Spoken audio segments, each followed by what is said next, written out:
Okay, as you can see, the title of today's Dhamma talk is Significance of Wesak Day, and this is part 2.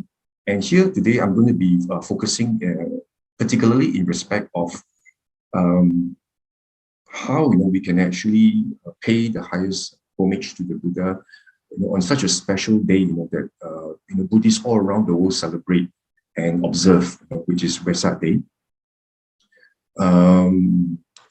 The month of May, is indeed a very special time.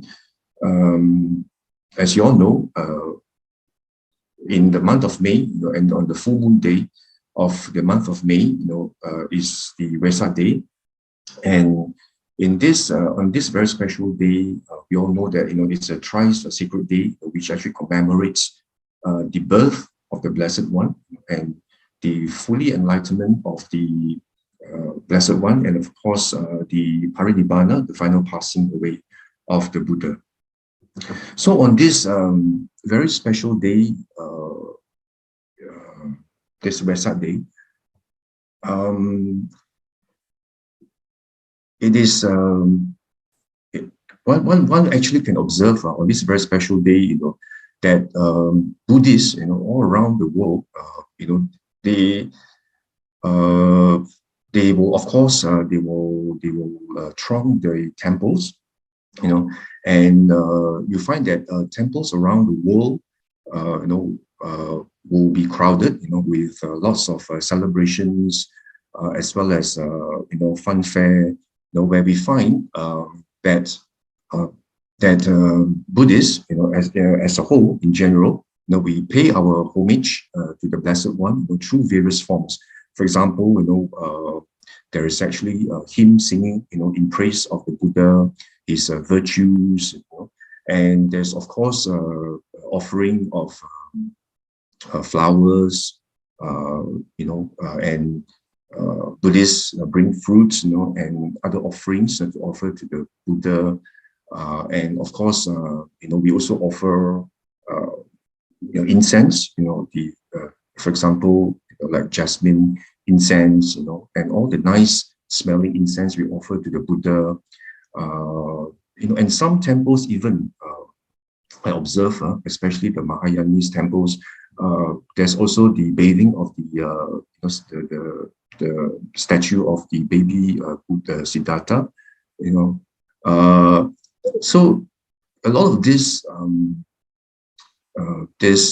forms of homage that we pay to the Buddha, of course, they are actually very good, and because they actually represent our and they actually manifest, and represent our faith, to the Buddha, and they actually serve to, in a way, establish, and affirm, our faith to the Buddha, the Blessed One. But then the question arises as to whether this is actually the best and the highest homage that we can pay to the Buddha, the Blessed One. So that's why I find that in conjunction with the Wesak Day, I've actually particularly chosen this topic for us to actually refocus our attention to what the Buddha actually has taught us in the Pali Canon in terms of what would be the way that we should practice in order to pay our highest homage to the Blessed One. Is it just confined to just this outward display of offerings that we can make to the Buddha, by offering flowers, water, incense, hymn singing, to praise the Buddha,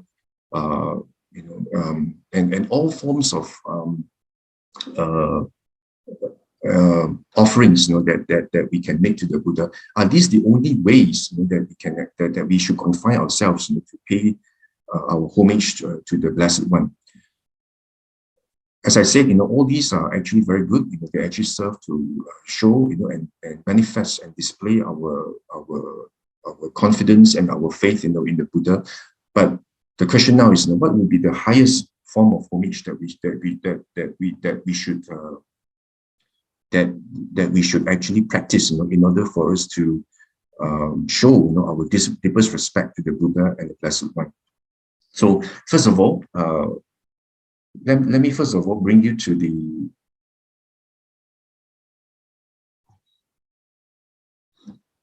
this very interesting sutta, that I've actually extracted from the Digha Nikaya, and this is actually sutta number 16, DN 16, and this sutta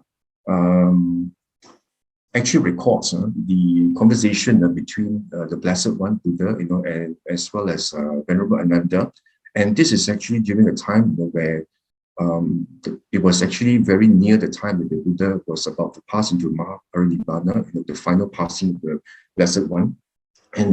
And during this time, the Buddha and Venerable Ananda and all the other the monks and the other members of the Sangha, they were actually heading towards this place, which is actually called the Malan's South Forest, which is near Kusinara. Okay, so at the time, the Buddha actually told Venerable Ananda, okay, come Ananda, let's head towards the far shore of this river, the Hiranyavati River, and the Buddha said, let's go to Kusinara. And of course, when Venerable Ananda said, yes, as you say, Lord. And of course, then the Blessed One, together with the large Sangha of monks, they actually headed towards this place. And upon arrival, the Buddha actually told Venerable Ananda, said, Ananda, please prepare a bed for me between the twin sal trees, and with his head, towards the north, and the Buddha says that he's very tired, and he'll lie down. So of course, the Venerable Ananda then complied, and he actually did exactly what the Blessed One actually requested, and the Buddha, the Blessed One, upon this, he actually lay down on the right side in the lion's posture, and one foot on top of another, mindful and full of mindful alertness, sati sampajanya. And of course, the Buddha, actually slept with his, lie down with his head, pointed towards the north. And quite miraculously on the occasion, even though the twin sal trees, they were actually not in the season for flowering, but during that time, when the Buddha was actually lying between the twin sal trees, the twin sal trees actually burst, into full bloom, and they started showering, and sprinkling all the twin sal tree flowers. Started, showering, and being sprinkled on the Tathagata's body, Blessed One bodies, in homage to the Buddha. And not only that, on top of that, the heavenly coral tree blossoms and the flowers, which actually the flowers which come from this coral tree in the Deva realm, these heavenly coral tree flowers are started falling from the sky and showering and strewing and sprinkling on the Buddha's body in homage to the Buddha. And on top of that, in addition to that, there's also sandalwood powder that actually originates from the Deva realm. This heavenly sandalwood powder started also falling, descending from the sky, showering and strewing and sprinkling the Buddha's body in homage to the Buddha. And on top of that, there's also this orchestra, that actually goes on in the sky as well. There's this heavenly music that was played in the sky, and there's also heavenly songs that were actually sung in the sky as well by the Devas in homage to the Buddha, because at that time, the Devas were fully aware that the Blessed One was about to pass into Mahaparinibbana, and this was actually the very last moments where the Buddha would still be around, and they wanted to pay their final, and highest homage to the Buddha. And the Buddha knew all this was going on, and he actually told Venerable Ananda. He told Venerable Ananda, said, Ananda, that all these are happening. The twin sal trees are in full bloom. We have all this heavenly sandalwood, powder, and the coral tree flowers from the heavens. They're all falling from the sky, descending from the sky, sprinkling on my body. In homage to me. In paying in deep respect to me. And heavenly music is being played in the sky. And heavenly songs, are sung by the Devas in the sky. The Devatas, were all singing heavenly. Beautiful, heavenly songs that are so exquisite, and so refined, and to pay homage to the Buddha. But the Buddha said, just observe what the Buddha says. The Buddha says, but it is not to this extent that the Tathagata is worshipped, honored, and respected. venerated and paid homage to. This is what the Buddha says. It says, rather, the monk, nun, male follower or female follower, who keeps practicing the Dhamma in accordance with the Dhamma, and who keeps practicing masterfully, who lives in accordance with the Dhamma.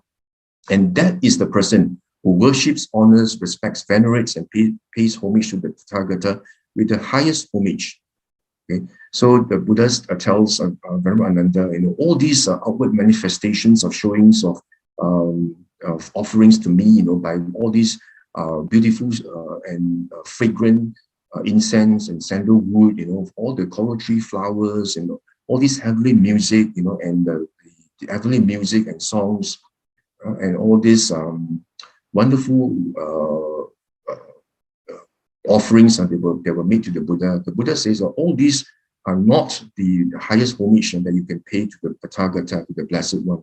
Instead, the Buddha highlights that if for you to pay the highest homage to the Blessed One, whether you are a monk or nun, or whether you are a Upasaka or Upasika, you must keep practicing the Dhamma. You must keep on practicing the Dhamma diligently. Not only practicing the Dhamma, but it must be practiced in accordance with the Dhamma as taught by the Blessed One, and who keeps practicing masterfully. That means you actually practice in such a way that you can master, the Dhamma that the Buddha has taught you, based on various the Dhamma, the theories, what the Buddha has asked, that's taught in terms of the way to practice. You have mastered, the ways of practice of the Dhamma, and you live in accordance with the Dhamma.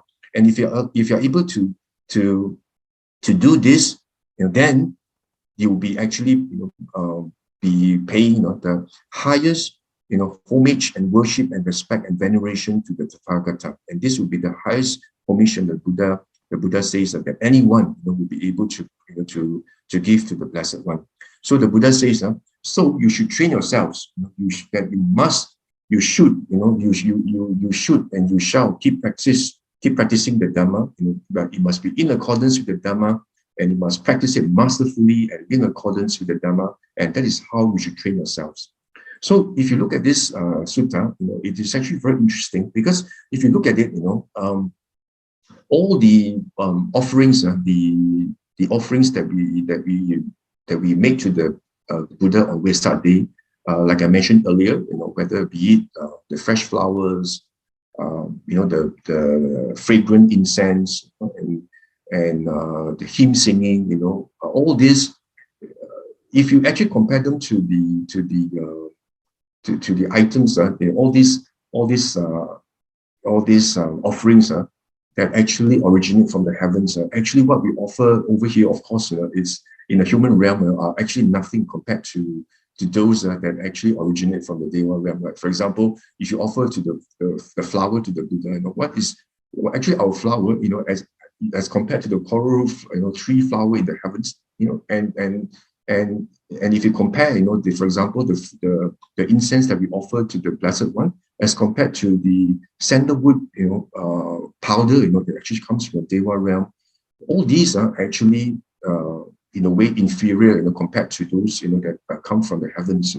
And how about in terms of hymn singing? We may be, singing a lot of hymns, songs, to praise the Buddha, but that is nothing right compared to, the orchestra, from the heavens, which are actually much more exquisite and refined. And yet, the Buddha says all these that the Devas actually offer to him, are actually not the highest homage. So that's why, we should actually take note of this, that we should not confine ourselves to just making offerings to the Buddha.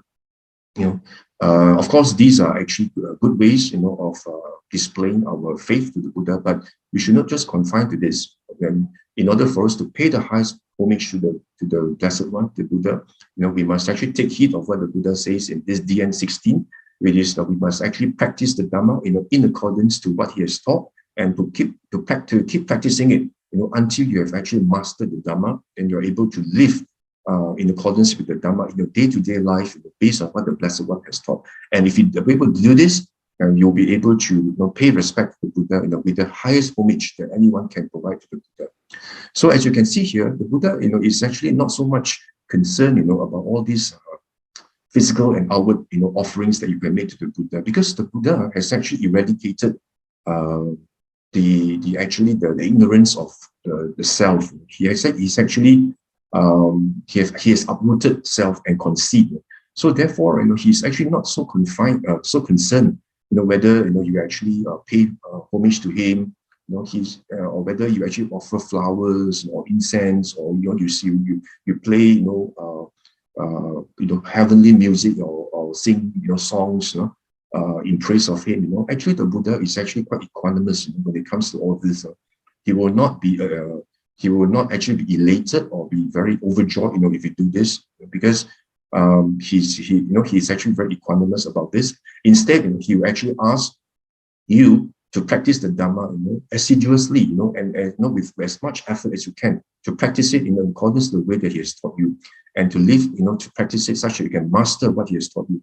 So you can see it's such a beautiful and such a remarkable teacher that the Buddha is, that he's so different from the other spiritual teachers, where the tendency is for them to actually ask you to always follow him, to always revere him, to always pay homage to him, and to do, to show your faith. You must actually show, you must actually show your faith, regularly, and you must have, you must make all sorts of offerings and in order for you to show faith to him. But on the contrary, the Buddha does not actually ask you to do that. He actually asks you, he's not so concerned about all these offerings. Instead, what he's more concerned about is whether you are putting in effort to practice the Dhamma that he has taught, and whether you are able to master what he has taught you.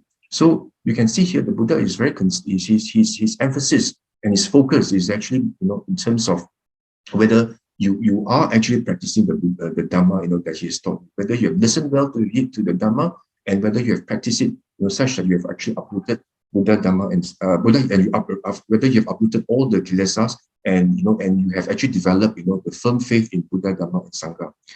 And as you can see here, other than DN16, there are also other suttas where the Buddha also actually has highlighted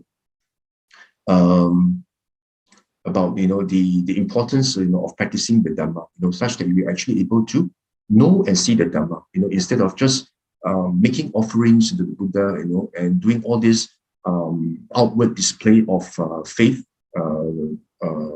to the Buddha. But instead, the Buddha actually highlights that you actually should actually practice the Dhamma. And we can actually evidence this, in this sutta also, extracted from Iti Vuttaka. And this is actually from the section of 3, Sutta 92.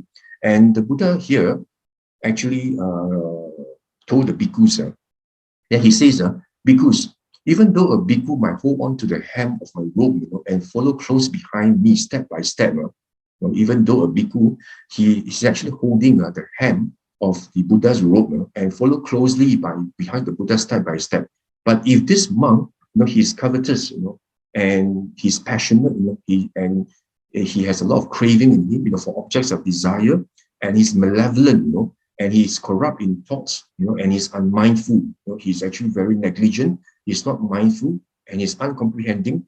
He doesn't have sati sampajanya, and he's unconcentrated. He doesn't have samadhi in him, and his mind often wanders here and there. It's uncontrolled, and his faculties are uncontrolled.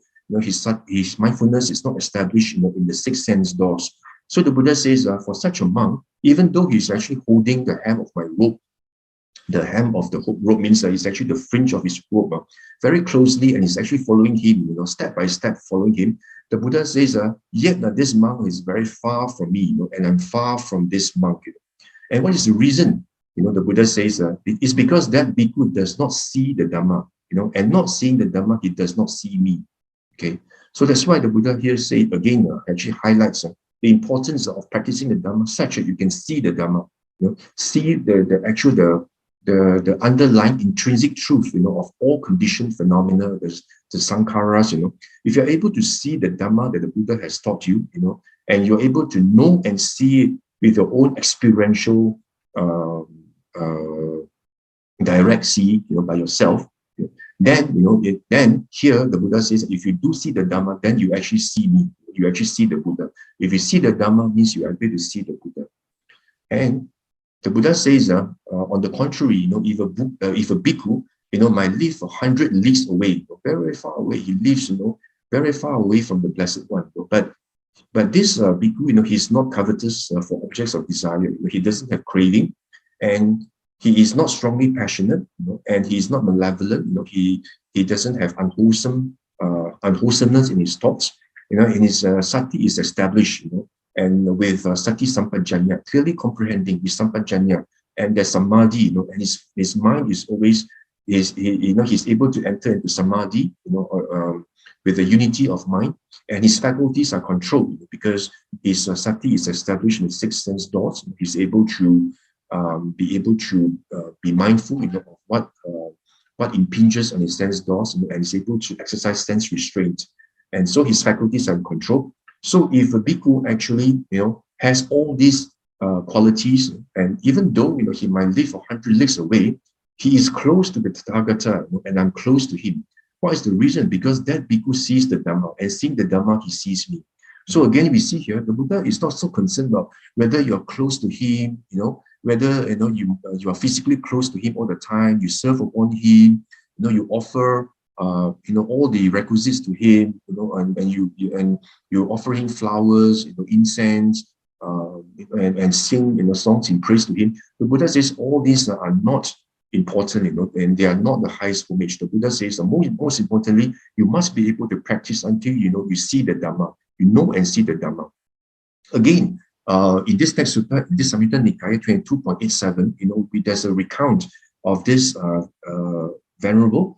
He's actually known as Venerable Vakali, and this Venerable Vakali at one time, he was actually in Rajagaha, in the bamboo grove in the squirrel sanctuary, and at that time, this Bhante Vakali, he was actually dwelling in the potter's shed. He was gravely ill, and sick, and he was afflicted with a disease, and he was actually going through a lot of pain. And he actually requested his friends to approach the Blessed One, and pay homage to him. And he actually requested the Blessed One to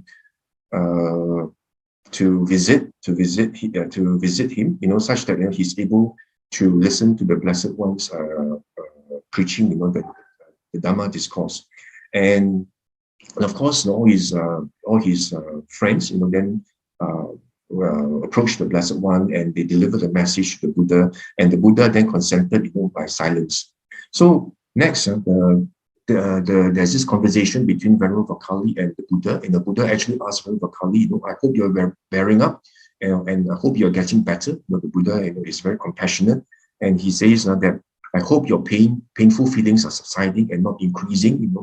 And Venerable Vakali then told the Blessed One, he says, Bhante, I'm not bearing up at all. I'm not getting better. I'm actually afflicted by painful feelings and not subsiding at all. And he was going through a lot of suffering, and the Buddha says, I hope, Vakali, that you are not troubled by remorse or regret. But this Venerable Vakali says, Bhante, I have quite a lot of remorse and regret. Then the Buddha says, I hope you have nothing for which to reproach yourself in regard to virtue. Means the Buddha is actually telling Venerable Vakali, he says, I hope your remorse and regret is not due to your self-reproach. Means that you blame yourself, for actually lacking in virtue. Means you have not been observing your sila, properly or perfectly. Then Venerable Vakali says, Bhante, I have nothing for which to reproach myself in regard to virtue. Means Venerable Vakali says, no, I've observed my sila, my virtue, very well and perfectly. I have nothing to regret over my virtue. Then this Buddha then asks Venerable Vakali, if that's the case, then why are you troubled by remorse and regret? Then this Venerable Vakali says, for a long time, just take notice of this, what he actually tells Buddha. He says, for a long time, Bhante, I've wanted to come and see the Buddha, the Blessed One, but I haven't had the chance because I haven't been fit enough to do so. Then what the Buddha tells Venerable Vakali? You see, it's quite remarkable. He tells, enough, Vakali, why do you want to see this foul body of mine? It's not worth, actually wanting to see this foul body. One who sees the Dhamma sees me. One who sees me sees the Dhamma. For in seeing the Dhamma, Vakali, one sees me, and seeing me, one sees the Dhamma.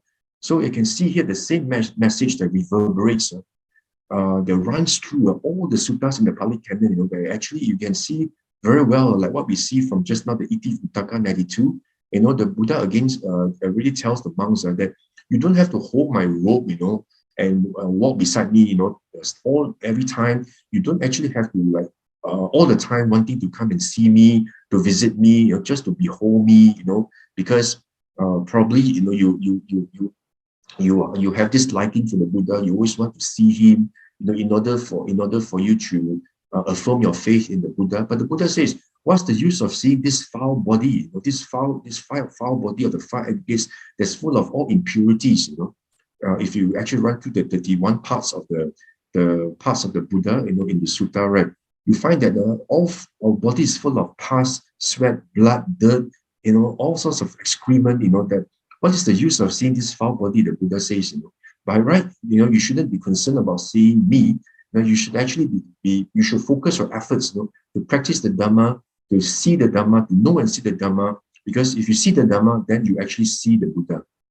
So the Buddha says that it's very important that you practice it, assiduously and diligently and with all your effort, such that you're able to see, know and see the Dhamma, instead of always wanting to see me, or always making effort to make offerings to me or to see me. But you see, here's what's so amazing about the Buddha is that he's not concerned about whether you pay respect to him, because he's really uprooted conceit and self.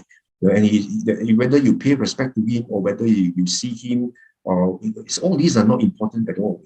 So the Buddha says, more importantly is for you to practice and see, and so that you will be able to know and see the Dhamma. So as you can see here, the Buddha actually highlights the importance for us to actually practice the Dhamma, such that you're able to master it, and you're able to eradicate all the kilesas in you, such that you're able to progress on the spiritual path. And on this this coming Wesak day, we should actually then take heed, and always remind ourselves what the Buddha actually says in DN 16, in Iti Uttaka 92, and also in the earlier sutta about Vakali. The Buddha actually has actually reminded us over and over again that for you to pay homage to me, you must actually practice the Dhamma, to the best of your ability. And why do the Buddha says that? Why is the Buddha the emphasis and focus is actually for us to practice the Dhamma rather than all these outward showings of respect and homage? It's because the Buddha has realized that as human beings, now we are actually in a very fortuitous time, in a very fortunate time, because as we are living in this time now, the teaching of the Blessed One is still accessible, and we still have the Buddha's teaching around us. We are able to access to the Buddha's teaching through the Pali Canon, through the Sutta. And we also, of course, have the members of Sangha to actually help and guide us, and for us to be even to reborn, as a human being during this time. The Buddha actually says that it's actually something that's actually very rare, and something that's actually very it's very rare, and it's actually very difficult and hard for us to actually obtain to be reborn as a human being. As we can see from SN 56 from 5.48, right? I'm sure you have actually heard of this sutta before. It's actually the Chigala Sutta, the whole, where the Buddha actually gave a simile, of the turtle, that actually floats in the ocean, the great ocean, and there's this strong wind that's actually blowing from all corners of the ocean, and there is this yoke, the yoke that actually binds the oxen, the yoke. There is a hole in the yoke, and this yoke is actually is floated in the great ocean. And there is this blind sea turtle, that actually, goes up to the surface, and every 100 years, he actually comes to the surface. And for him to be able to get his head through that hole in the yoke itself is actually something that's actually very rare and very difficult. It's actually the chances of that happening are actually extremely low, and slim. And the Buddha says the likelihood of a being to be reborn as a human is actually akin or similar to that simile of this blind sea turtle. So the Buddha says it's sheer coincidence that one actually obtains a human state, and it is actually sheer coincidence that a Tathagata, rightly self-awakened, perfectly self-awakened arises in the world. And it's also sheer coincidence that a doctrine, the Dhamma taught by the Blessed One, appears in the world. So now the Buddha says you are now living in this time where you are now able to be reborn as a human in a human state, and the Tathagata's teaching is still available, and accessible, and it has appeared in the world. So the Buddha says that this is actually it's just sheer, it's actually sheer coincidence, or it's just it's a fluke, that you are able to be reborn during such a time, where you're human and the Dhamma is still available. So that's why the Buddha says, you must put in the effort to practice the Dhamma right here and right now, in order for you to know and see the Dhamma, instead of being concerned, about just outward display, of offerings and homage to the Buddha. And again, we can see this also in AN 7.7D, where the Buddha actually also highlighted about how brief, and how brief, and how fragile the human state is. You can see here that this sutta is actually called the Araka's teaching. And here the Buddha actually told the monks about how limited and trifling the life of human is. And he actually told the monks about this teacher a long time ago. This teacher, this Araka, he is actually he was a spiritual teacher who had overcome the passion, and all the craving, and he actually taught how brief, and how trifling, and how fragile, the human life is. So here the Buddha says that this teacher taught that this human life is just like a dew drop on the tip of a blade of a grass, that it just vanishes with the rising sky and does not stay long. The human life is just like the dew drop. Every morning when you see a dew, on the leaf, and this dew drop, and once the sun starts to rise, this dew drop will actually vanish in no time. And again, the Buddha says human life is just like river flowing down from the mountains.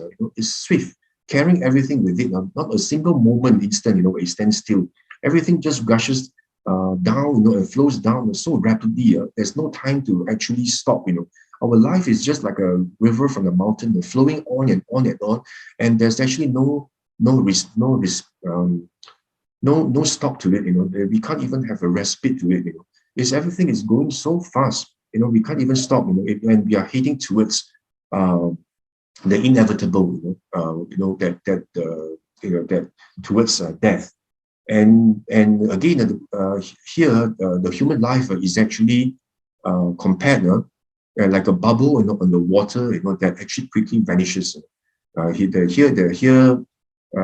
it says this rain devas, when they actually send rain, the fat drops, and then you have this bubble, in the water. This bubble actually quickly vanishes. It's just like a water bubble, and it quickly vanishes. And again, human life is actually compared to like drawing a line in the water with a stick. So if you draw a line in the water with a stick, the line actually quickly vanishes, right? So the life of a human is like a line drawn in the water. And again, here there's another simile that's given, that this human life is just like forming a drop of spit on the tip of a tongue, and you speed it up with little effort. In the same way, the life of a human being is like a drop of spit. It's like when you actually speed out, speed up. So it's like it's just like a drop of spit. The human life is actually compared to that. It's so insignificant and trifling. And again, human life is compared to like a cow being being led to a slaughterhouse to be slaughtered. With every step closer to the slaughtering house, closer to death. In the way Brahmans, the life of human beings is like a cow to be slaughtered. You were actually being brought like a cow being actually pulled to the slaughterhouse. Step by step, we are actually moving towards closer to the slaughterhouse. That is actually how the human life is. The reality of it. We are very much like cows.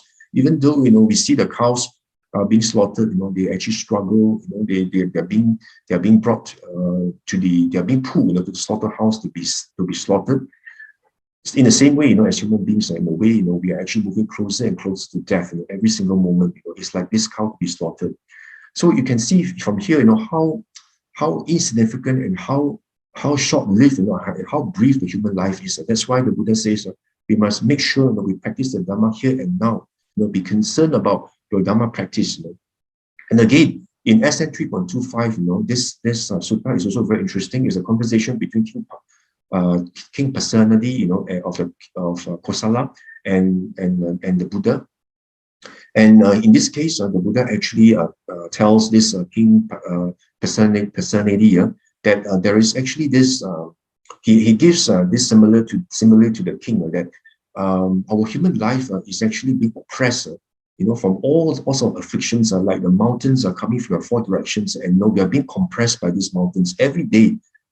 So if you are being faced in such a situation, then the Buddha actually tells King Personality that if you are faced in such a situation, you should do nothing, but you should practice the Dhamma, diligently, and make sure that you do practice skillful deeds and meritorious deeds in order for you to face the inevitable, the impermanence of life. So that's why this sutta actually highlights to us how brief the human life is, that we must be concerned about practicing the Dhamma, and seeing the Dhamma in this very life itself. So the Buddha actually in AN 5.57 tells us about these 5 things that we must contemplate all the time, because of how brief and how trifling and how fragile the human life is. We must always contemplate these 5 aspects of human lives, that I'm subject to aging, I'm subject to illness, I have not gone beyond illness, and I'm also subject to death, I'm not beyond death, I'll actually grow, and I'll be separated, from all that's dear and appealing to me, and I'm owner of my actions, born of my own actions. Whatever evil or good that I do, I'm owner, and I'm the heir to these actions. So, the Buddha, again, has actually highlighted to us how we should actually, that we should actually, make the resolution, right here and right now, in order for us to practice the Dhamma, instead of being concerned about, outward, show of faith, and also all things, which are not essential. The Buddha says they are not important, but what's most important is that, you must continue to practice the Dhamma, with all your effort, such that you're able to master the teachings of the Buddha. So on this coming Wesak day, so let us heed the message of the Blessed One, that we should practice the Dhamma with all the effort that we have, and to learn the Dhamma and to practice the Dhamma such that we're able to master it, and we must actually live in accordance with the Dhamma and apply and the Dhamma in our day-to-day life. So in our spiritual path, in the practice of the Dhamma, the first thing that we need to do is that as lay Buddhists, we must first thing we must do is that we must practice generosity and charity. That is the beginning. That is a very basic foundation, the building block, of the Dhamma taught by the Blessed One. And when it comes to charity, I always believe that charity, you must always begin at home. And here, charity, for you to practice charity, the first thing you must do is that you must actually practice generosity towards your mother and father. And that is the very basic thing before you even consider about charity that you do, in respect of, say, for example, charitable organizations, or whether you do any charitable projects.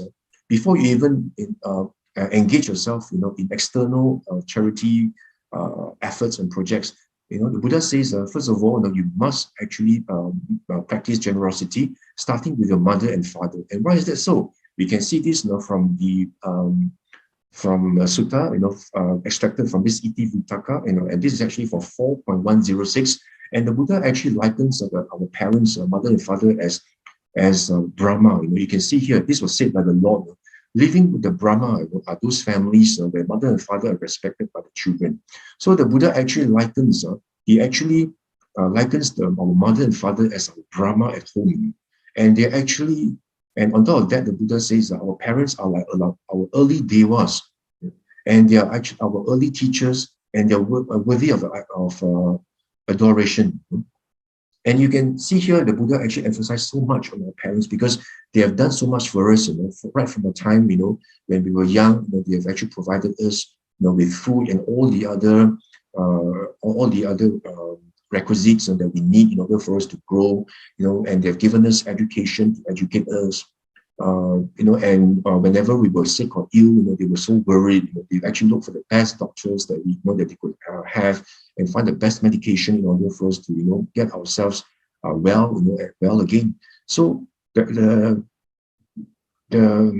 all this that the parents have done for us, there's nothing. It's very, very difficult to repay them. All these efforts and the sacrifices that our parents have done for us, they are actually very, very, very difficult, for us to repay. And the Buddha actually tells us that our parents are actually our Brahmas at home, and they are early devas, and they are actually our early teachers, because they actually teach us, from the very beginning, what is right from wrong, what is actually moral and what's immoral, what's wholesome, what's unwholesome. Before we even actually get to know the Dhamma, we have already been taught and educated by our parents in terms of what is wholesome and unwholesome. So you can see that the kind of gratitude that we have to our parents is just something that cannot be repaid. It's just something that is really beyond words. That we cannot really repay our parents enough. So we can't pay them enough of what they have actually sacrificed for us. And the Buddha, in fact, has actually recognized this in this sutta in Anguttara Nikaya 2.32. He tells the monks that there are two people who are not easy to repay. And which two? The Buddha says mother and father. And the Buddha says if you carry your mother on one shoulder and your father on the other shoulder for 100 years, and you look after them by anointing them, massaging them, bathing them, rubbing their limbs, and if they were to defecate and urinate right there on your shoulders, even with these, you have not repaid your parents enough. So the Buddha says there is actually no way, that you can repay your parents, well enough. Why is that? Because mother and father, they do much for their children. They care for them, they nourish them, they introduce them to this world. So for you to practice generosity, the dana, that's the first building block, of the Buddha's Dhamma, the teaching of the Buddha. Firstly, make sure that you are generous to your parents. You treat your parents well. Not just in terms of physical offerings. You also spend time with them. You have words of kindness to them. You attend to them. Spend your time with them. And support them in whatever way we can. And in that way, you'll be able to fulfill the block of the practice of dana. And the importance of paying respect to the parents and supporting parents, is also so clear from the sutta, as you can see from AN 3.36, where the Buddha actually tells the monks, about this King Yama. He's the king of the hells. So whenever somebody who has actually done misconduct by way of body, speech, and mind, and upon the break of the body, upon death, he's reborn in the hell, and then there he's actually brought by the hell wardens to see this King Yama. And the very first thing that the wardens actually tell King Yama is that this person, your Majesty, who's King Yama, he said he did not behave properly towards his mother and father. He did not behave properly towards the Brahmins and ascetics, and did not honor the elders of the family. May your Majesty, King Yama, inflict due punishment on him. That is the first thing that the hell wardens actually tell King Yama. Do you notice here? The first thing that they actually tell King Yama is that this person did not behave properly towards his mother and father. That is the very first thing that is actually being considered here by this judge who is King Yama. So you can imagine here how important it is for you for you to support your parents, and for you to be able to to practice charity, and generosity, for your parents.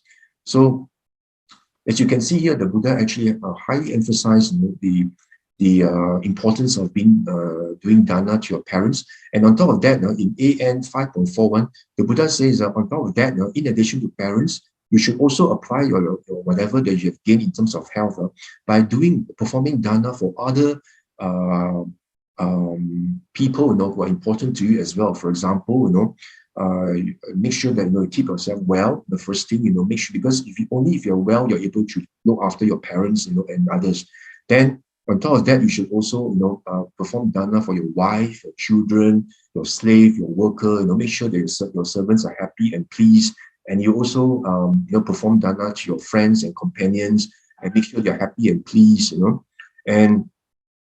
And on top of that, you must also make provisions, to against losses, that may arise because of floods, and bandits or unloved heirs, but perhaps like maybe buying insurance to protect your wealth, And on top of that, the Buddha says, just observe this, and he says, the dana should also be performed to your relatives, guests, ancestors, the king, and the deities, Means that you must actually make offerings to your ancestors. The Buddha says, make physical offerings, like for example, make food offerings to your ancestors, like what we do during Qingming. It's actually not contrary to the Dhamma, because the Buddha says, you should actually make, offerings. We're talking about physical offerings here, not just by transferring merits. Here is actually making the 5 oblations. Means you're actually making physical offerings to the ancestors, to those who have actually, to the deceased, your ancestors, and of course to the deities as well. Some Puritan Buddhists actually say that making offerings, like for example, you offer maybe the fruits or the angkukui, or other food items, to deities. That is actually contrary to the Dhamma, and it's actually un-Buddhistic. But if you can see from this sutta, the Buddha actually encouraged, you to spend your wealth by making offerings to your ancestors and the deities. So, making food offerings during Qingming, or to the deities, certainly not contrary to the Dhamma, as you can see from the sutta here. And here, and only after you have done all these, the Buddha says that you should make offering to the ascetics and the monks. So can you imagine that the Buddha is so concerned, he's about the well-being, of lay people, that you should actually make sure you look after yourself first, before you actually make offerings to the monks. So that is something we must actually be aware. And in terms of the benefits of dana, as you can see from EN 5.34, if you are generous and the master of giving, you are always dear and charming, and people admire you, and your reputation spreads far and wide, and whenever you approach any assembly, you are confident, you are not embarrassed, because you know that you have done a lot of dana, and upon the breakdown of the body, you reappear in a good destination in the heavenly, and that's of course, if you actually observe your sila, if you don't observe your sila well, no matter how much of dana you do, you will not be able to regain the human state, And here, we must also take note in this AN 10.177 in terms of people who do a lot of dana, but they don't observe the 5 precepts well. On the one hand, they do a lot of dana, but at the same time, they actually break the 5 precepts. Perhaps they actually do a lot of actions, that are not that breach the 5 precepts. For example, they do a lot of jobs that actually incur, which are actually unwholesome livelihood, and they actually break the precepts in terms of perhaps lying or stealing, or maybe drinking alcohol, and the Buddha tells this Janusoni, this Brahmin called Janusoni, that if for someone who does a lot of dana, they give a lot of ascetics, but they kill living creatures, and they steal and commit sexual misconduct, and because of that, they actually born in the company of horses, cats, and dogs, but they actually they are reborn as perhaps royal horses, royal stallion, and perhaps as pet dogs and pet cats are, where they are actually very luxurious lives, a lot of comfort, but they are actually animals. They are not humans. So we must be aware of that. So instead of just doing dana alone, make sure you observe your 5 precepts. And not just 5 precepts. The Buddha says you must also make sure you you refrain yourself, from performing any of the 10 dukkha-charitas, the 10 unwholesome actions, like killing, stealing, sexual misconduct, telling of falsehood, slanderous speech, divisive speech, the harsh speech, and a lot of gossiping, frivolous chattering, and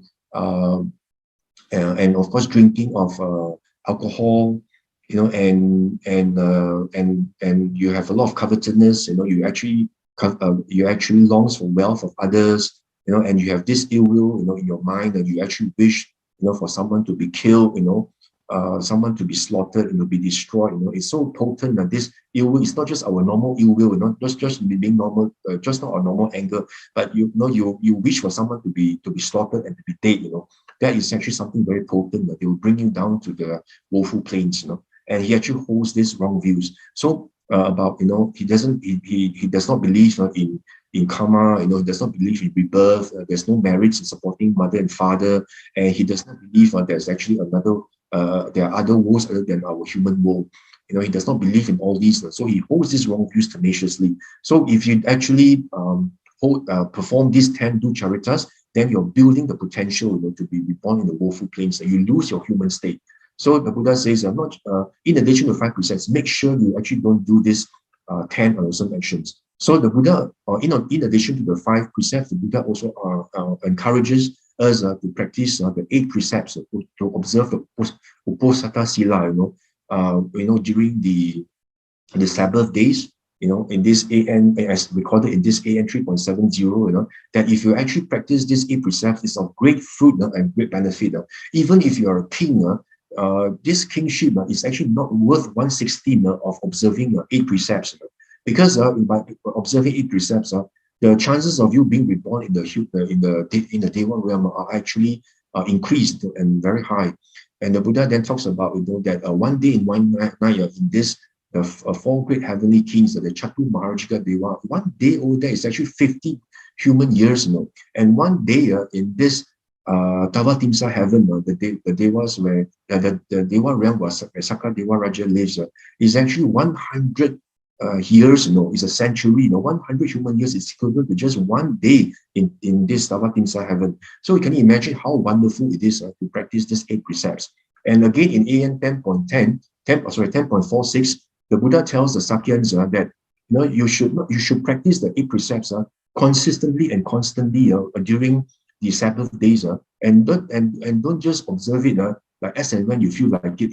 Sometimes I do, sometimes I don't, because our human life is so endangered. So it's so impermanent and so uncertain. Anything can happen.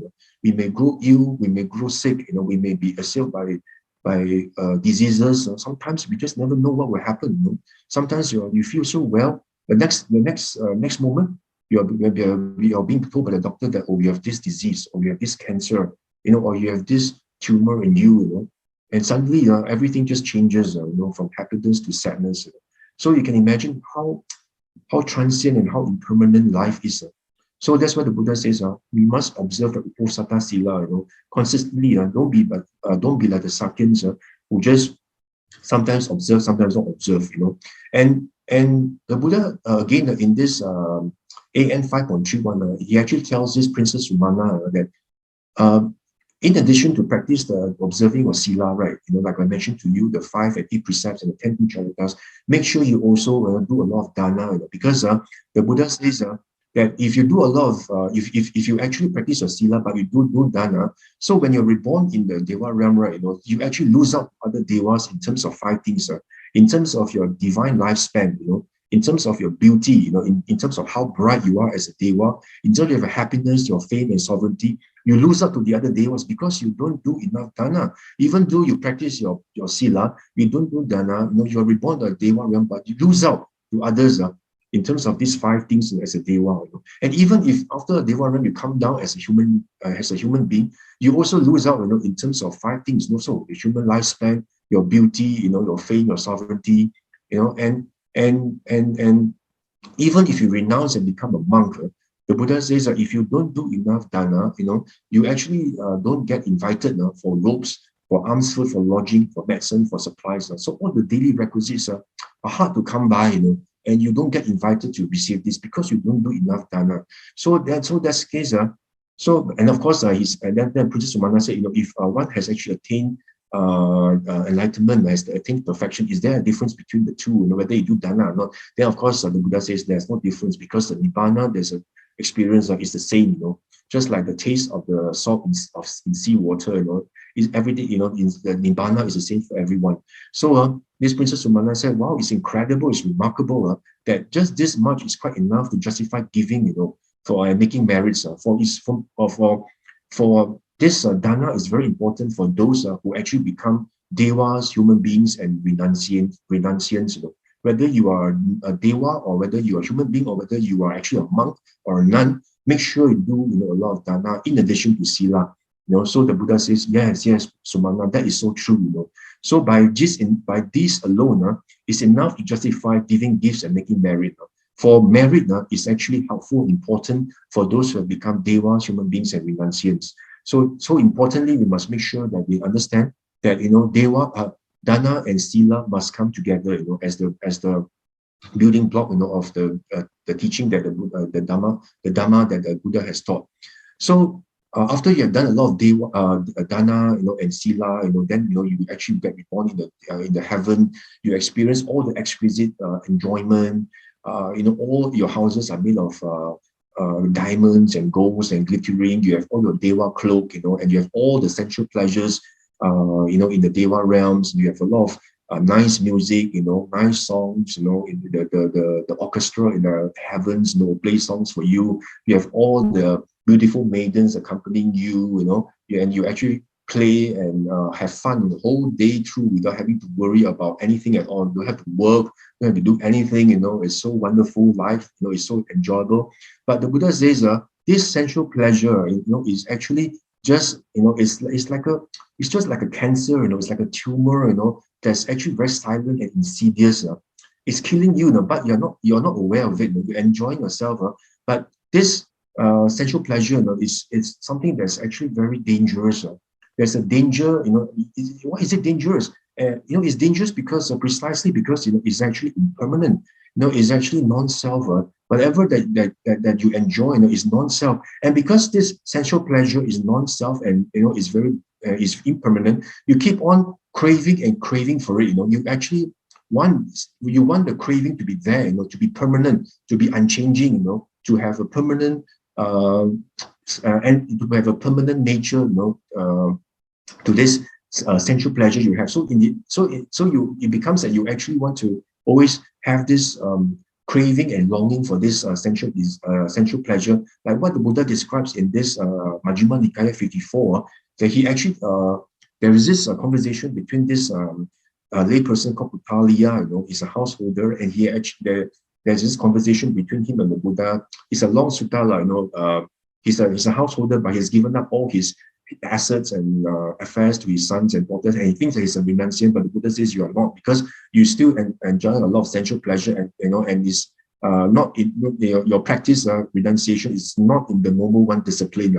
So then the Buddha says, then in this sutta, the Buddha actually tells this Petaling, the danger of sensual pleasure is just like a dog that's actually hanging around, in the butcher shop, and this butcher actually tosses a skeleton, just a skeleton, a bone. There's actually no flesh, but smeared in blood, and this dog is so hungry, he's so famished. This skinny dog, with all the bones showing, he's actually gnawing at this skeleton, this bone, gnawing and munching and gnawing away at the skeleton, but it doesn't get rid of his hunger, So that's why this dog will actually get very tired and frustrated. So in a way, the Buddha says sensual pleasure is just like this. You keep on wanting and wanting, because you want this sensual pleasure to last. You keep on wanting, but it is actually very fleeting. It's actually non-self. It's actually anatta, right? It's actually impermanent. But because you're shrouded with ignorance, you keep on wanting and wanting and wanting. You're always you're like a dog, being chained to a leash, that's running around and around, a pole, you keep on wanting and circulating, and in this samsara, but this sensual pleasure is actually like a cancer, like a tumor that's actually like it's actually killing you, but you're not aware. You feel like it's honey, but it's actually a cancer, a tumor. And the Buddha says, if you're actually being so infatuated with sensual pleasure, it's just like carrying a blazing torch, a grass torch, and you are actually walking against the wind, and this grass torch actually burns you, because it burns you because you're burning away with desire and with craving of this sensual pleasure. You keep on wanting and wanting, and because of that, you keep perpetuating in samsara. And the Buddha says that this sensual pleasure is just like a pit, a pit that's actually filled with glowing coals, and a strong man actually hold you by your arms and throw you into this glowing pit, and you get burned and you meet with death. That is how sensual pleasure is, because you keep on wanting and wanting pleasure, and one fine day, this sensual pleasure, once it ends, you actually get reborn, in this samsara, in the woeful plains, you actually, fall into hell, or be a hungry ghost, or as an animal, being devoured, So all this because of sensual pleasure, and the Buddha says, sensual pleasure is just like this, someone, he wants to actually show that he's wealthy, but he's not wealthy, he borrows all this, he borrows the car, and the fine jewelry or carriage. He borrows the carriage and fine jewelry from the rich, and he actually goes around, showing off to others that he's rich. But when the owners actually see, that he's going around with all these borrowed items, and they say, hey, no, hey, all these are mine, please return them to me. So then you have to return these items to the owner, and you feel so frustrated, because you no longer have them. So sensual pleasure is just like them. They are not intrinsically satisfactory. They are fleeting. Once the sensual pleasure is gone, it disappears. Then this whatever pleasure you have turns into suffering. You actually suffer, and you lament. And you find that this sensual pleasure has actually disappeared and vanished. And you suffer because of that. So all these show that how dangerous a sensual pleasure is, and how depraved it is. So the Buddha says, because of this sensual pleasure, that, like I mentioned just now, this SN22.99, you are just like a dog being tied to a leash, and you're just running around the stake. And the Buddha says, all this happened because you actually regard, the five aggregates, that you have, as having a self, as having a permanent self. You regard the form, the feeling, the form, the body, the feeling, the perception, volitional formations and consciousness. So there's all these five aggregates, of five khandhas. You actually, because you are actually very mired in, you're actually enshrouded in ignorance, because you haven't actually realized the underlying intrinsic truth. That all these do not actually have a self, but because of this ignorance, you actually have a craving. You develop the craving, the ignorance and the craving for this, for self. For these five khandhas, to have a self, and because of that, you create a lot of karma, and this karma actually then perpetuates you, in samsara. Very much like the dependent origination that Buddha has actually taught, the 12 links. All these originates because of what? Because of the ignorance and because of the asavas. You haven't actually uprooted the ignorance with the light of wisdom yet. So because of that, all these you keep on running around these five khandhas of having a self. So the Buddha says, in addition to dana and sila, please do not just stop at dana and sila. You must cultivate, wisdom. The bhavana part of it is very, very important. There's the cultivation of wisdom and the wholesome states in your mind, to make sure that you actually, to make sure that you do not stay, do not always transmigrate, in this sea of samsara that is actually it's quite scary. Actually, this samsara is inconceivable in the beginning, and inconceivable will be the end. We have been in this samsara for the longest time, but the Buddha has actually told us so much, in terms of all the similes the Buddha has told us in the Pali Suttas, in terms of the tears that we have shed, compared to the ocean and all this. We have seen, we have read for ourselves how long we have stayed in this samsara. And all this is because of what? Because of us still not seeing the Four Noble Truths, and we are still mired, in this ignorance. We actually keep shrouded in ignorance. Because of that, we keep on running round and round. And because of what? Because of the notion of self. This self is something that's actually very difficult to uproot. It's very difficult to uproot. The self conceit is only uprooted when one attains arahantship. Even though the Sotapanna, the Sakadagami, and the Anagami, there is still conceit, in these three levels of sainthood. So we can see how difficult is it to uproot the self, and because of that, this self is the one that's actually tying us into this sea of samsara. So for us to practice bhavana, the Buddha says, first of all, you must actually associate with superior persons. You must hear the true Dhamma. Pay careful attention. In terms of the yoniso manasikara is very important. And you practice in accordance with the Dhamma. And the Buddha says, what is practice in accordance with the Dhamma? The Buddha says, remember, in this just now that DN16, the Buddha says that for you to pay the highest homage to me, you must practice in accordance with the Dhamma. So the question is, what does practicing in accordance with the Dhamma means? So from this sutta, we can see practicing in accordance with the Dhamma is when you actually contemplate, firstly, impermanence, in all the conditioned phenomena, the sankhara. You must contemplate impermanence. The first thing you must contemplate is anicca.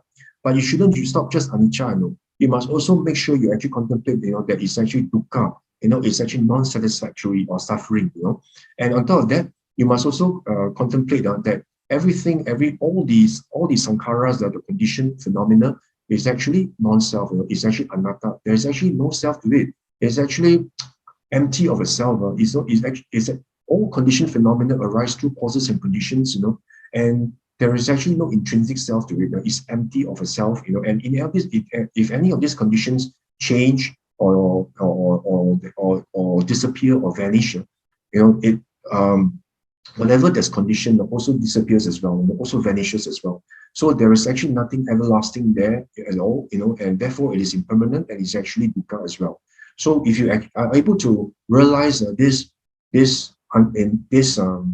intrinsic truth of non-self, you'll be able to see, impermanent as well as dukkha as well. Then whatever that used to attract you, and you find that it's rather, meaningless, and you find that you feel rather disillusioned, by it, and you just feel so dispassionate towards it, because you find that what is so attractive about it, because all these is non-self actually, So that's why the Buddha says that if you're able to contemplate all the conditioned phenomena in accordance with anicca, dukkha, and anatta, then yes, you are actually living and practicing in accordance with the Dhamma.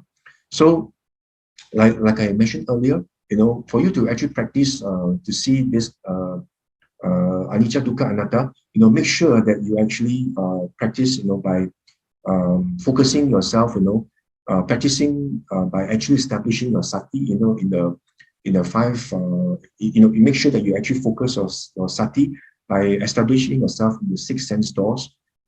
Be aware, of whatever that actually sense objects that impinge, on your six sense doors, and be aware, how your mind actually reacts to these six sense doors, and watch your mind all the time, constantly, whether there's any kilesa, that actually arises in you, whether there's actually loba, dosa, or moha, whether your mind is actually concentrated, whether your mind is distracted, So all these make sure you are aware, you watch your mind all the time, which what the Buddha actually described, this practice as kayagata sati, and you can even practice this, you don't have to wait until you go for a retreat, in order for you to practice this meditation, You can actually make your everyday life as a retreat, because it's so simple, You just have to establish your sati, your mindfulness on the six sense doors every day, wherever you go. You don't actually have to sit cross-legged, and close your eyes and watch your breath, or watch your rising and falling, You don't even have to wait for that. You can do that every time. When you go to work, like I always say, when you're driving, when you actually observe establish, your sati, in the six sense doors. Be aware of what you see, the red light, the red traffic light, and be aware of what you touch, your the brake, this the how the car seat, even the brake, the handbrake, the steering wheel, or perhaps you're listening to the news or music, the car radio, or watching, or perhaps be aware of what is in front of you, the focus attention. So all these you can practice it in your day-to-day life, and without even having to go on retreat, and be aware, watch your mind, how the mind reacts to all this. If there's something that's unfavorable, is there loba dosa moha in me? And if there's actually loba dosa moha, for example, when the traffic light turns red, and you are and you're very upset, just contemplate, how this anger, actually arises in you. This anger arises in you, because there's this unpleasant feeling, and also because there is this thoughts in you, that actually arise. That why must it actually be me who always ends up at the very last moment before the red traffic light, or before the traffic light turns red, and this also is actually caused by the perception, the perception, because you see that the traffic light has turned red. And how does this perception come about? It's because of contact. And how does this contact come about? It's actually because of the eye consciousness. And how this eye consciousness come about is because of what? It's because of what you the eye actually coming into contact with the red traffic light. So you can see here, this chain of causes and conditions, that leads to the anger being to arise in the mind.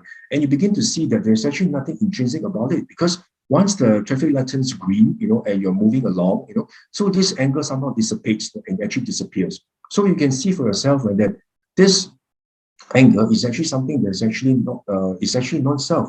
There's no intrinsic self to it, and the Buddha says that if you're able to develop this, and you'll be able to see a non-self, until such a time, where you're able to realize for yourself, that whatever that actually arises, there's, it's actually conditioned, and there's nothing intrinsic to it.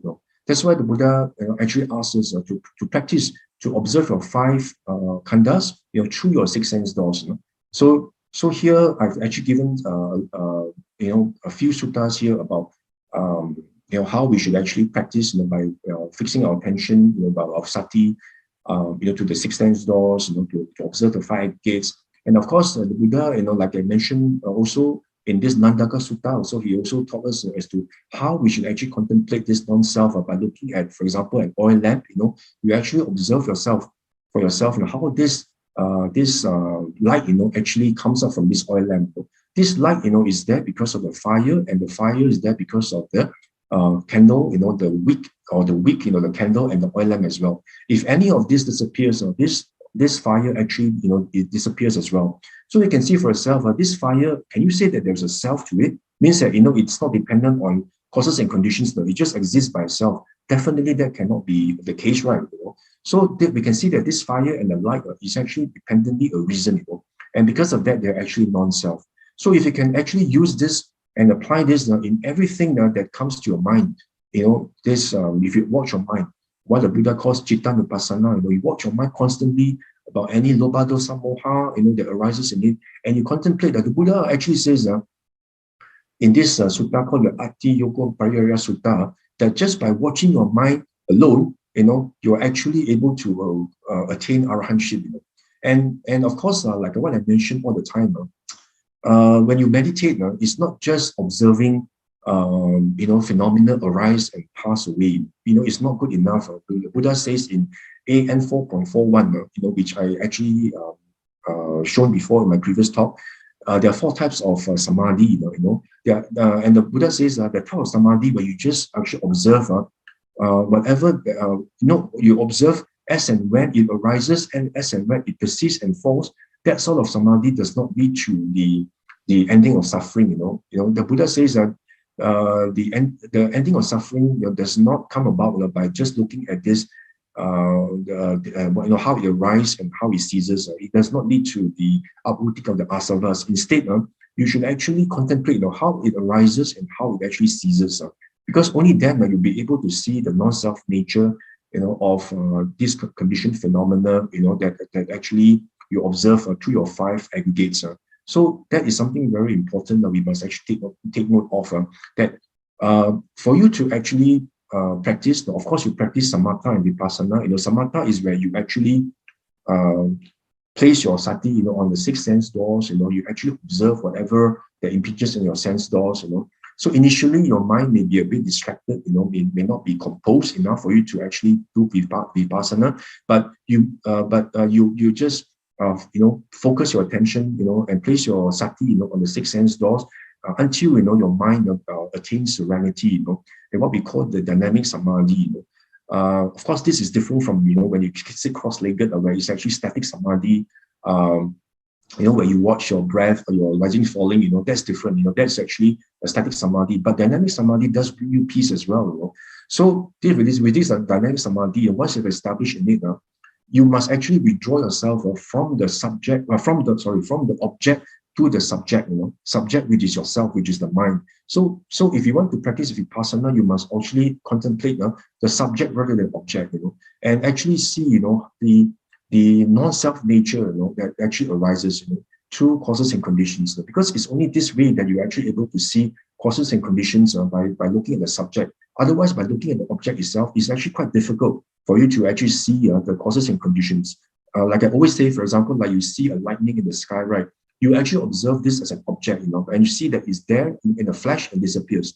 Yes, you can see that, it's anicca, but do you actually see the anatta of it, Do you see the causes and conditions? You don't. So that's why, the Buddha says, you must actually watch your mind. The kayagata sati is very important. Watch your mind and see, how the chain of reaction happens, how your mind responds to it. And from there, you'll be able to see causes and conditions of non-self nature. So on this occasion, where we are now, going to celebrate, Wesak Day very soon, it is my hope, to actually highlight to you, what the Buddha actually has, encouraged us. He has actually emphasized this many times in the suttas, that, do not just be concerned, about outward, offerings to the Buddha. All these are important, because they affirm our faith by offering flowers, and a lot of incense. All these are very good. But the Buddha says, and that is not the highest homage you pay to me. That is, you shouldn't just confine yourself to that. Make sure you develop, and practice the Dhamma, diligently, and with much effort, and assiduously. Make sure, you actually practice it and master, all the different aspects of Dhamma that Buddha has taught you, and make sure you practice it, in the causes of Dhamma. Like how? Make sure you practice as lay people. We practice Dana, Sila, Bhavana. And like I told you, Dana, Sila important. You'll be born into heaven. But sensual pleasure, they're actually quite dangerous. They're like a mouse trap. Like a tumor. Like a cancer. You enjoy as if it's honey, but actually you burn you one day. Just like what the Buddha taught, like a burning gold pit full of glowing and burning coal. One day you'll be burnt. So Buddha says, abandon the sensual pleasure, and to abandon sensual pleasure is not so easy, right? Make sure that you abandon it by practicing, meditation, bhavana, by actually be able to see anicca, dukkha, anatta, and practice it, such that you're able to see the Dhamma, see the Dhamma in terms of, how everything arises through causes and conditions. And if you're able to know and see the Dhamma, then you actually become, like what I normally say, you become a sotapanna, you become a stream enterer, where you only suffer only up to 7 in this samsara, up to 7 years, compared to the inconceivable samsara you have in this that you've been transmigrating in. And on top of that, the woeful plains are really close. You don't go down to the woeful plains anymore. You either become a human or a deva, and you enjoy yourself, with a lot of a lot of the good marriage you have done. You actually transmigrate between human and deva in good conditions.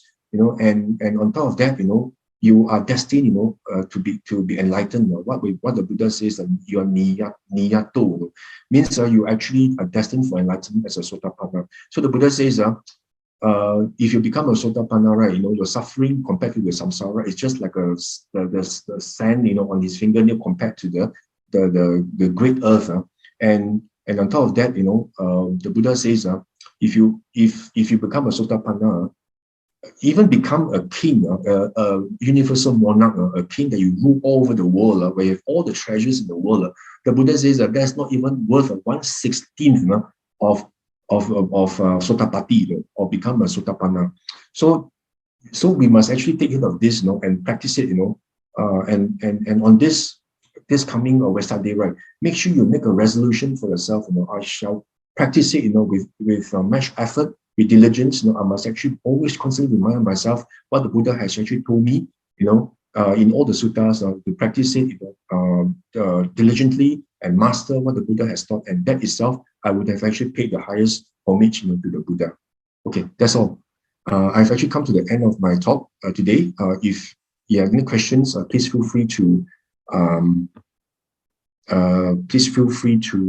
ask. Thank you. Thank you, Brother Ghatikara, for your Dharma sharing. Right. So now we'll move on to the Q&A session. Please feel free to input your questions in the chat box. Yeah.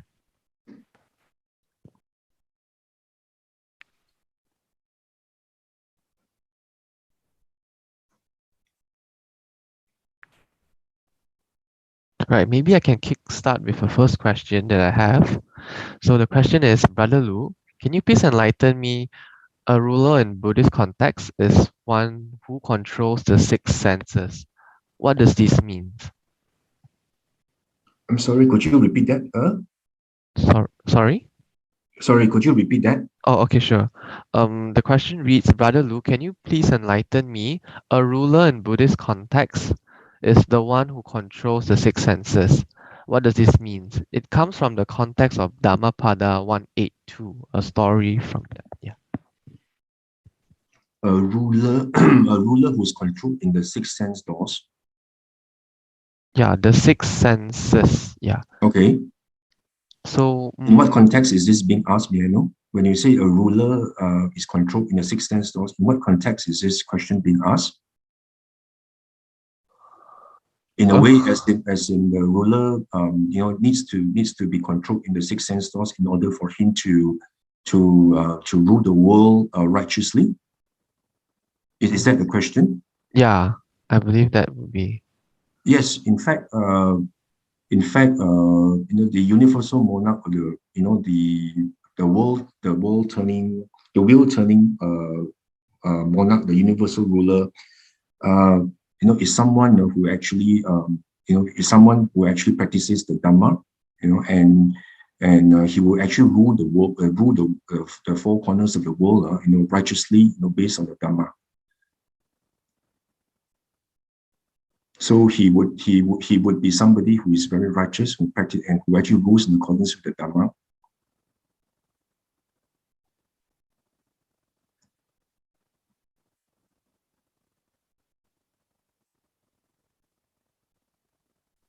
All right.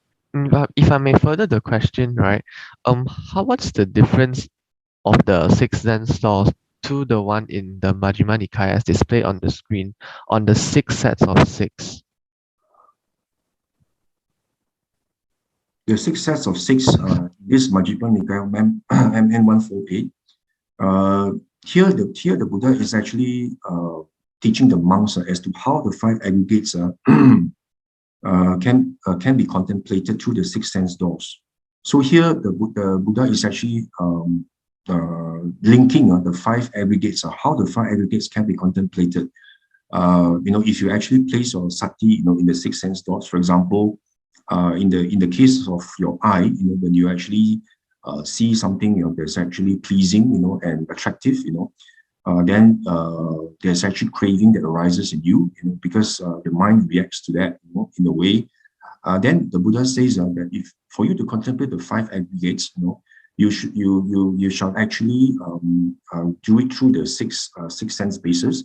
And for the case of an eye, for the eye, for example, when the eye actually sees the pleasing object, then there is actually the I as well as the form, which is the pleasing object, then that, because on account of these two, then the I consciousness arises. And because I consciousness arises, the coming together of the I consciousness and the I and the form actually then constitute contact, and because of contact, there is actually, pleasant feeling, and there's also volitional, there's also craving as well.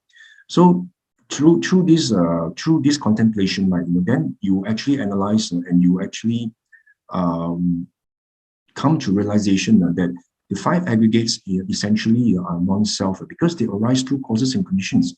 If you had not seen the pleasant object with the I, and the I itself comes into contact with this pleasant object, then there would not be any consciousness or contact or feelings or perceptions or volitional formations in your mind, right? And because of that, you see that these five aggregates are actually intrinsically non-self.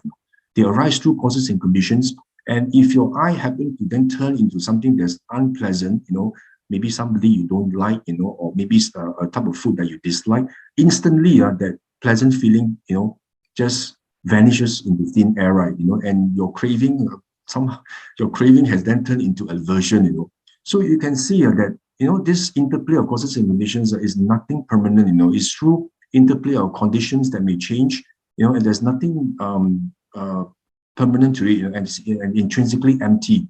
And through this, right, you'll be able to realize that whatever that is constructed through causes and conditions, a sankhara, right, there's actually nothing that's worth clinging to, So eventually, that's how you actually develop the dispassion, the dispassion, towards all these objects, all these condition phenomena and sense objects. So with it, if you practice it constantly, then you'll be able to develop yourself on the path to liberation through the different stages of sainthood. So the Buddha, in this Majjhima Nikaya, actually gave a very, very good way of practice meditation. So it's actually very, I actually hear a lot of people say that the Buddha never actually teaches, teaches us meditation, in very detail. Only give us very theoretical aspects. So that's why we need to rely on the post-canonical literature, like the Visuddhimagga, and learn how to meditate. But actually, if you look at the suttas, the Buddha actually has given very, very clear instructions, right, and very, very, very, very remarkable instructions, as to how you can practice. And only a fully enlightened person or being is able to structure the practice in such a way that will lead you to realizing oneself if you practice it right. And you know for yourself that it's true, and if you practice it that well, you find that and you somehow you practice it long enough, suddenly something just clicks in you, and then a light just arises in you that, actually what the Buddha has taught is actually true. And because of that, now you become, very firmly established, in the Buddha's teaching. It becomes like confirmed experiential faith in the Buddha instead of just a normal superficial faith, So because you know for yourself it's true, you don't need others to actually tell you it's true, because you know for yourself it's true. That's why a Sotapanna is somebody, who has got unshakable, faith, in the Buddha, Dhamma, Sangha, confidence, not so much of faith, but confidence, because it's true, what the Buddha has taught. So that's why the Buddha, and you become a Sotapanna because of that, a stream enterer. You have entered the stream, you enter the stream to Nibbana. There's actually no regression at all. You can never fall back again after you become a Sotapanna. That's why the Buddha, again, in the Sutta has emphasized so many times that we must always contemplate the five aggregates, our five khandhas, and through the six sense bases, that's how you should actually practice, and also, of course, always watch your mind, the Chitta Nupassana, always watch your mind, look at the subject instead of the object, in order for you to realize oneself. So I find this MN148 is a very special sutta, that has actually merged the five aggregates with the six sense doors. I find this very useful. It's a very important sutta that I think everybody should read, because I think for this sutta, after listening to this sutta, a lot of the monks actually attain arahantship. So it's a very important sutta that we must always read and understand.